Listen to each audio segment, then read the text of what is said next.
Hi guys, welcome back to the channel. FPL Consult here, and today we're gonna do the Game Week 15 team selection video. So as usual, we're gonna go through how I did in Game Week 14, talk a little bit about my transfer plans going into Game Week 15, and then decide on captaincy as well. So if you do enjoy this video, please give it a like and also subscribe as well if you are new around here.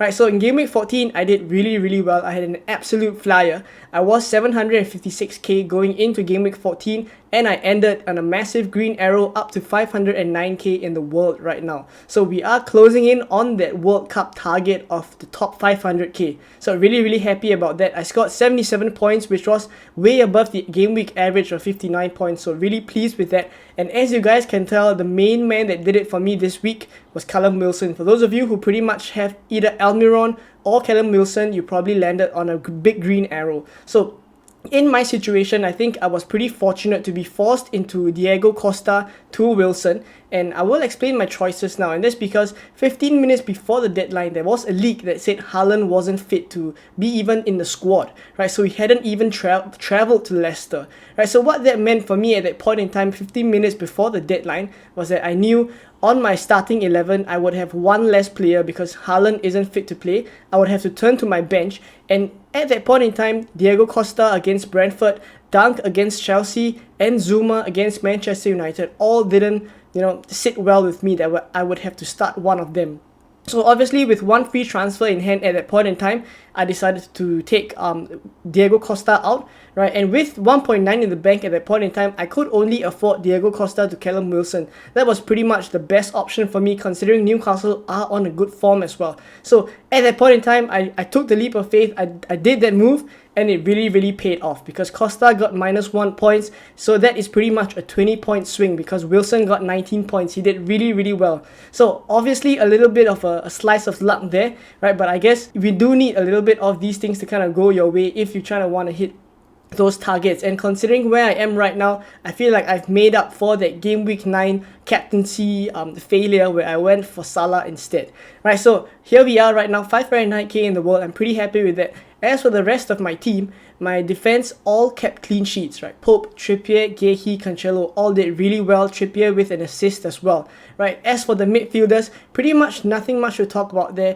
apart from the fact that Salah did get a return, right? He scored against Leeds in that 2-1 loss for Liverpool. I was expecting a little bit more from Salah. I thought after he got that one goal, I thought momentum was going to build for Liverpool, but obviously they went on to lose, right? So still fortunate to have a captaincy return. If not, I think the green arrow would not have been as big because Salah on a captaincy with my captain's armband, Salah was actually a differential for me, right? And then Martinelli, of course, he got the first goal for Arsenal in that 5-0 win. So actually the Arsenal game was the one that kind of hurt my rank the most. I was actually up to 280k in the world before the Arsenal match, but because Arsenal kept a clean sheet, a lot of people had Ben White and Saliba as well. Some people also had Gabriel Jesus, who was a major rank killer as well, right? So Martinelli with 8 points, I'm happy, I'll take that. And the rest of the team didn't return much. Foden, of course, with that 1-pointer because he was on the bench. So a little bit of a concern with Foden as well, but I'll talk about it going into my Game Week 15 plans.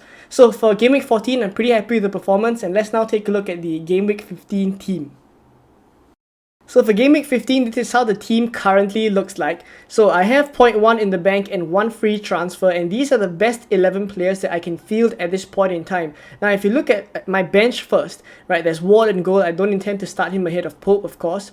And then there's Mitrovic, Gehi and Andreas as the outfield players. So Mitrovic and Andreas, they play Man City away, so ideally I wouldn't want to have to turn to them, right? And then Gehi against West Ham away. Crystal Palace have been really poor away from home defensively, so I'm not looking to play Gehi ideally if I had a choice, right? So all these players in my starting 11 now are the best few that I can field.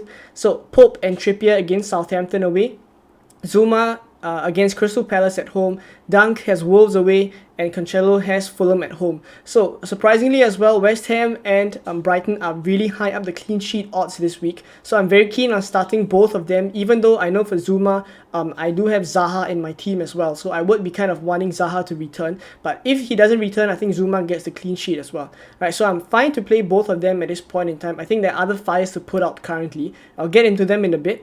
Right, so the other midfielders, I have Martinelli, Foden, and Salah. So Martinelli has Chelsea away. I think Chelsea defensively haven't been the strongest, so there's a good chance Martinelli could get something.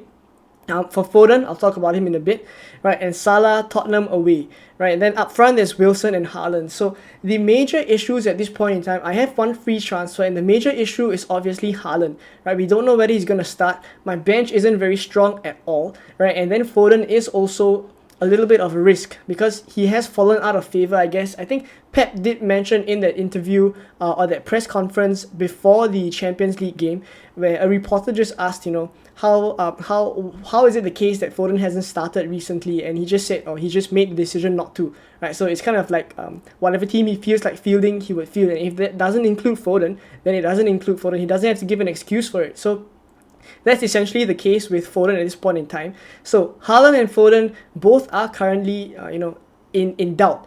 And Fulham at home is a fixture that I think Man City could go crazy, right? Fulham are the worst for expected goals conceded out of the 20 teams in the past 6 games. So at this point in time, there are a couple of options for me, right? So the first would obviously depend on the news. So before I go into the transfer plans, I think I would advise everyone to wait till the team leaks are out, because this week, game week 15, Man City still are the early kickoff, right? So there is going to be team leaks 15 minutes before the deadline to tell us whether Foden or Haaland is starting, and that's when we can start to make a decision. But obviously, go into those 15 minutes with a plan, right? So I'll kind of articulate my plan right now. If Haaland is not fit, it seems like he would still be alright for game week 16. So I'm not looking to sell Haaland at this point, right? So that leaves Foden. Now, if Foden is not in the starting 11, I think I would have to do something to bring Alvarez or Kevin De Bruyne in, right? So I'm not opposed to taking a -4 as well. So let's say for the case that Haaland is not fit for Fulham, right, I'll move him to the bench. I probably would bring Mitrovic into the starting 11, right? And I have one free transfer, but at that point, I think I would take a -4 to take Mitrovic out and Foden out, and I probably would do maybe Foden to Rashford and Mitrovic to Alvarez. So alternatively, I could also do Foden to Rashford and Salah to Kevin De Bruyne, right? And then captain Kevin De Bruyne. So I ideally would want to captain a Man City attacker. If Foden is starting against Fulham in game 15, I think I'm likely to captain Foden as well, because that Fulham game is just one game that I think Man City could go crazy in. So those are the possible options. I think I'm leaning more towards the Salah to Kevin De Bruyne move, because Kevin De Bruyne's stats for this current game week 15 are pretty insane. We'll take a look later at the Captaincy Rubrics, but he is a real shout if Haaland is not fit. So let's say Haaland is fit, right, and Foden, ideally that would be awesome, right? If Haaland is fit and Foden, even if he's not in the starting 11, I can just take him out for maybe Rashford or Trossard, right? So those are the players I'm targeting right now. Players like Skamaka, players like Dominic Calvert-Lewin, I'm not too interested in, right? Even though I could get to Skamaka with Mitrovic, right? I can't get to Dominic Calvert-Lewin, so I probably won't have to consider him. But these two options don't really interest me that much, right? If I really don't have any fires to put out, I could consider that move and maybe taking Zuma onto the bench, right? So those are the things I'm considering right now. But obviously, we'd have to wait for the team leaks before the deadline. So for now, these are the plans that I'm kind of rolling with. We'll obviously keep you guys updated on the deadline stream. So now let's take a look at our captaincy options. So here are the Game Week 15 captaincy shouts. So we have Haaland, Kevin De Bruyne, Darwin Núñez, Foden, Kane, Wilson, and Salah in that order. Yes, Salah is kind of at the bottom based on the stats, right? So for those of you new to this, I basically take all the players' individual stats based on the last 6 game weeks, and then consider their team stats as well, who they are playing, how many goals they're expected to get, and also the anytime scorer odds as well, right? So we take all these factors together, accumulate, and give it a score, right? And the success rate so far has been 10 out of 13 game weeks. So not too bad, and there are a couple of weeks I have followed this, there are a couple of weeks I haven't followed it, right? For this week, I think because Haaland is injured, we will have to take it with a pinch of salt. But as I mentioned just now, right, Kevin De Bruyne is up there with a shout, right? His score is 45.5, is the next highest already, right? So his assist potential is really high. If you take a look, he has the highest expected assist per 90 out of all these players. It's not surprising at all. He's coming off scoring a free kick against Leicester. Of course, I don't think he's going to score a free kick every game week, but there are other ways he can get a goal. He can get points through assist as well, right? And then if you take a look at his projected points, he is also the highest for projected points. Right, so this game week, I think Kevin De Bruyne could really go crazy, and that's why I am considering taking Salah out for Kevin De Bruyne and then captaining him. Right, so further down the list as well, there's Darwin Núñez, Foden, Kane, Wilson, and Salah. So Salah is at the bottom, and that's because he's playing Spurs away. Liverpool haven't been really stellar in the previous game weeks that we've seen, right? And also they are coming off a good performance against Napoli, so maybe that could give them a bounce, but as we've seen, their performance is kind of on-off at the moment. Sometimes they do really well in the Champions League, they've been really great, and then they come back to the Premier League and they lose to Forest, they lose to Leeds. So it's a little bit erratic right now, but I would obviously choose to go for the Man City assets if I had a choice. So at this point, these are the best captaincy options, and it seems like for me, I'm going to put it on Haaland for now and Foden as the vice-captain. But obviously, based on the leaks before the game week, I would most probably shift it to Kevin De Bruyne if I bring him in.